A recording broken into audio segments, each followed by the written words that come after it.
अध्यक्ष, हम सभी लोग आज यहाँ पर सड़क पर क्यों बैठे? हम सब लोग जो लड़ाई लड़ रहे हैं वो लड़ाई कोई अपने लिए लड़ रहे हैं। भाई जयप्रकाश ने भी हमारी कोई व्यक्तिगत लड़ाई नहीं है। हम जो लड़ाई लड़ रहे हैं निगम के कर्मचारियों के लिए। पूर्वी दिल्ली नगर निगम की मैं बात करता हूँ तो हमारे यहाँ पर करीबन 36,000 कर्मचारी हैं। टोटल मिलाकर के तीनों दिल्ली नगर निगम के तीनों निगमों में करीबन 2 लाख कर्मचारी, 50,000 हमारे पास में पेंशनधारी, जिनके पास में केवल पेंशन के पर कोई और साधन नहीं है, जिनके घर का चूल्हा हमारी पेंशन से कॉर्पोरेशन जो पेंशन देती है तब चलता है। लेकिन दुर्भाग्य का विषय है कि दिल्ली के मुख्यमंत्री बिल्कुल नहीं सुनाई दे रहे, उनको आवाज़ सुनाई नहीं देती। मैं आपको तथ्यों पे बात करना चाहता हूँ। मैंने 15 सितंबर को मुख्यमंत्री महोदय को बड़ा मार्मिक पत्र लिखा था, एक अपील करी थी और मैंने कहा था कि आपका झगड़ा हमसे हो सकता है, भारतीय जनता पार्टी से हो सकता है, लेकिन निगम के कर्मचारियों ने आपका क्या बिगाड़ा। मैंने कहा आप तुरंत फंड रिलीज करें। इसके बाद मनीष सिसोदिया जी को मेरे पर उनकी कॉपी हैगी। लगातार मैंने अक्टूबर में पत्र लिखे 2 बार, उसके बाद मैंने नवंबर में उनको पत्र लिखा और इससे पहले मैंने जो है अपने केजरीवाल साहब से मैंने 6 अक्टूबर को मैंने उनसे मांगा, टाइम मांगा और मैंने लिखा कि ऑलरेडी हम इसमें चीफ मिनिस्टर को हम कॉन्टेक्ट कर चुके हैं बट नो रेस्पॉन्स। मीडिया के साथियों, वास्तविकता ये है कि दिल्ली की सरकार अपने संवैधानिक दायित्वों की पूर्ति नहीं कर रही है। इन्हें संविधान से कुछ लेना देना नहीं है।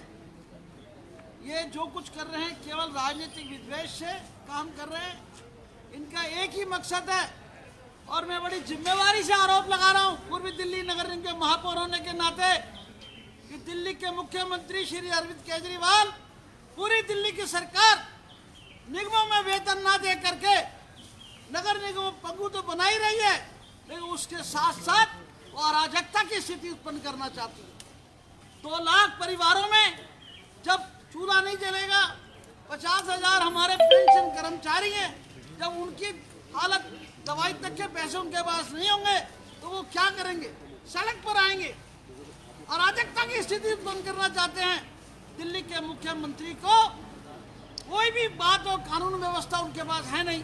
कोई भी काम होता है वो दिल्ली पुलिस और केंद्र सरकार पर आरोप लगा करके अपनी बात को खत्म कर लेते हैं। मैं ज़्यादा बात को लंबी ना करते हुए मैं केवल इतना ही कहूँगा कि दिल्ली को अराजकता की स्थिति से बचाने के लिए निगम के कर्मचारियों का वेतन मिले, हमारे जो पेंशनधारी हैं उनके घर का चूल्हा जले, उनकी दवाइयों का इंतजाम हो सके। इसके लिए हम सब लोगों ने हमारे नेतृत्व ने तय किया कि हमारे पास इस प्रकार खुली सड़क के नीचे बैठने के अलावा हम पर कोई और चारा नहीं है।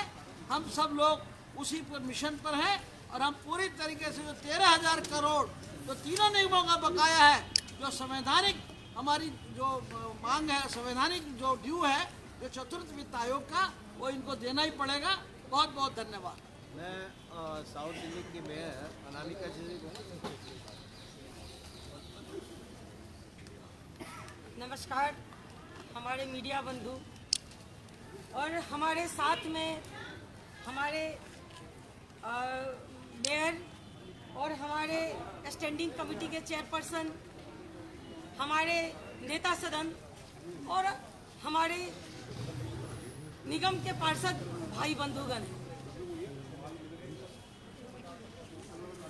हम ये कहना चाहते हैं कि आज जिस निगम के कारण आज दिल्ली स्वच्छ और सुंदर है, आप द्वार नहीं खोल रहे हैं और बजट के लिए जो जब हम लोग यहाँ पर बैठे हुए हैं तो आप कहते हैं कि अरे हम तो इन्हें बजट दे चुके हैं, अब तो इनका फंड बकाया ही नहीं है। केजरीवाल जी, यदि आपका यहाँ बकाया राशि नहीं है, आप द्वार क्यों नहीं खोल रहे? अरे 5 मिनट लगेगा।